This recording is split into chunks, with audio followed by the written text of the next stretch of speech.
All right, and we are back here on the GSMC Football Podcast. And for the fourth part of the show, we're going to talk about some comments made by George Kittle on Brock Purdy, how he looks right now before the 2024 season. So we'll get into that, and I'll give you my thoughts on it. But we do have a lot of people in the chat, as I'm seeing here. The chat's really loaded up. So if you guys got any comments, anything you want to ask me, be much appreciated. Just so can interact with the viewers here. Because that's what I like to do. So if anybody has any comments, please don't hesitate. But yeah, I wanted to go over what George Kittle had to say.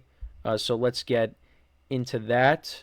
And talking about Brock Purdy, he said he looks like that guy, or he looks like the guy, which is really nice. He's in the building every day and is the same guy every single day, consistent. He's incredibly competitive. It's fun seeing him yell at the guys when they don't hit their route depth or have the wrong landmark. He also said, and then also a former teammate of Brock Purdy also had some comments as well. Charlie Woerner said, super proud of Brock. He handled everything like a pro, coming in, starting as the third string from where he started and how he showed up every day, just continuing being a pro and ready for his opportunity. And when he got it, everyone knows he took advantage of it, and he's been crushing it. And Kyle Shanahan also said Brock was so good right away. With every rep he got, he was always the same, and he only got a couple of them. So it was easy for me to say because in his few reps, he was the best. And Kittle also said he's taking control of the offense and making it his. It's Kyle's, and Kyle is calling the plays, but Brock is getting guys to do what he wants them to do, which is really fun to see.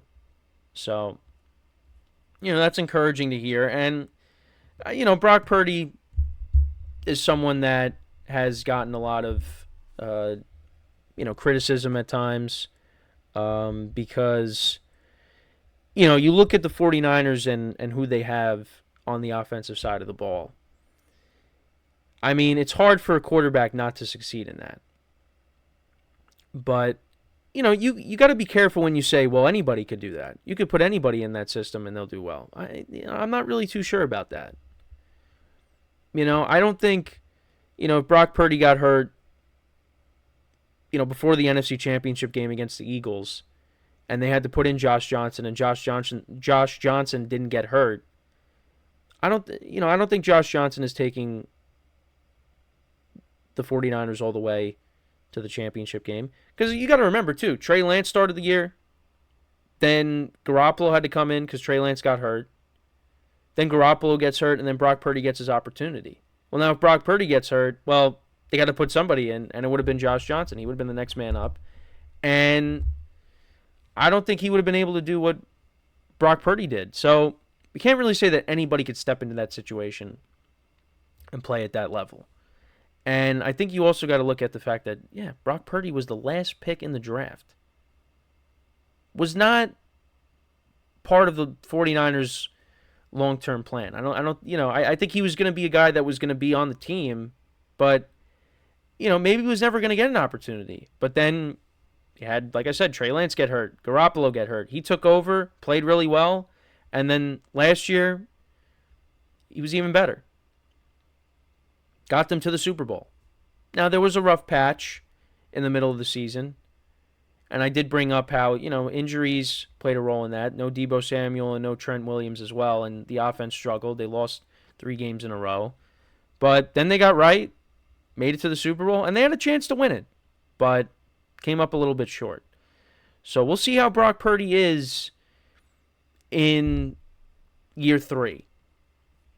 I guess year 2 is being the full-time starter because, 22, he, started playing towards the end of that season. But, yeah, so year 3. And, teams, become more familiar with you and you're going to have to make adjustments. And he's going to be able to do that. I think we saw how Brock Purdy handled adversity.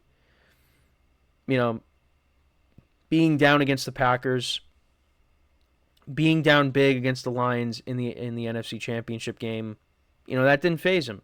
Now, the 49ers did cash in on some Lions mistakes. Understand that. But,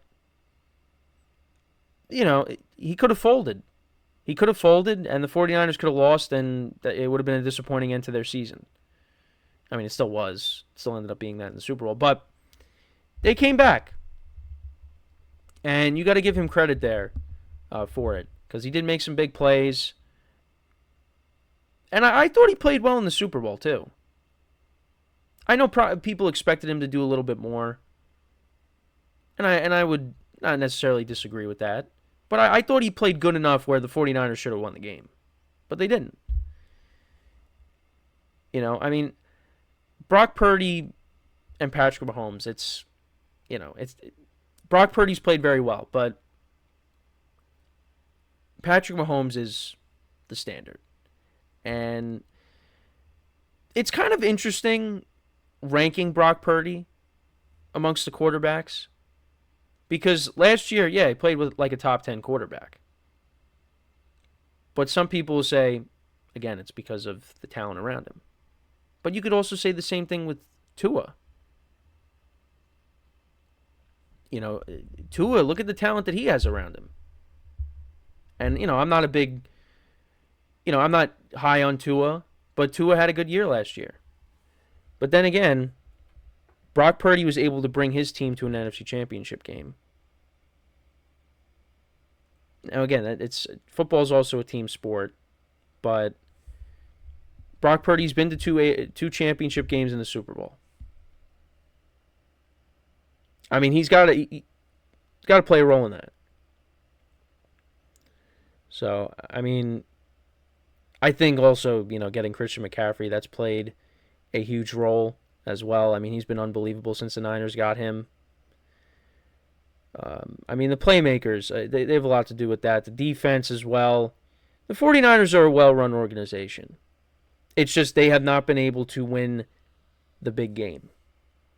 And you look at the conference, the NFC as a whole, it's going to be better. The Lions are not going anywhere. The Packers are going to be good. The Eagles are going to be really good, in my opinion. So it's going to be tough. Those teams are not going anywhere. So it's on the 49ers to, try to get that 1 seed again. And maybe they have to go on the road in the playoffs, but get that home field. Try to knock off these teams once again and try to get back there and do it again. Because they are a team that has gotten so close so many times. And you want to see this group of players win a championship. I've said it all along. I think this group definitely deserves to win a championship. But they got to do it. And they've gotten very close. But the two times that they've been able to make it to the Super Bowl, they've gone up against that team and that quarterback. So we'll see what happens this year. Although when I did go over the 49ers schedule, they got a very tough schedule. So, Brock Purdy, you go out there and you play really well with that schedule that you got. I mean,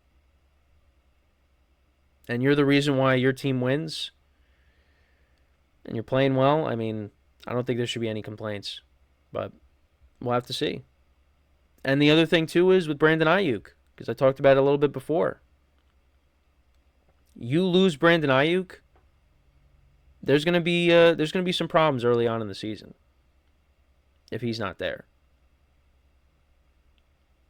And not to say that he's not replaceable, because I think he is. And they might have drafted his replacement with Ricky Pearsall. But the 49ers do prefer that they keep all those guys together. But if not, Pearsall is going to take on a bigger role. And early on in the season could be a problem. Just trying to, him trying to get acclimated to everything, it might take a little bit. Because we've seen that, some rookie receivers, they got to get their feet wet, and then, we get towards the middle of the season, second half of the year, and then they really start to get it going. Kind of like with Rashee Rice last year with the Chiefs. Did have some good games early on, but towards the end of the year, he was playing really well.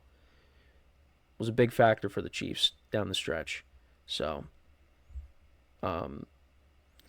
Yeah, the 49ers, they're hoping that they got their full array of weapons, plus Ricky Pearsall now in the fold, and they want to try to get back. Try to get back to the Super Bowl. But they do have a tough schedule. We'll see what Brock Purdy is really made of, with the schedule that they got. But either way, the 49ers are still going to are going to have a good record, going to make the playoffs, and we go from there. But if they don't have Brandon Ayuk,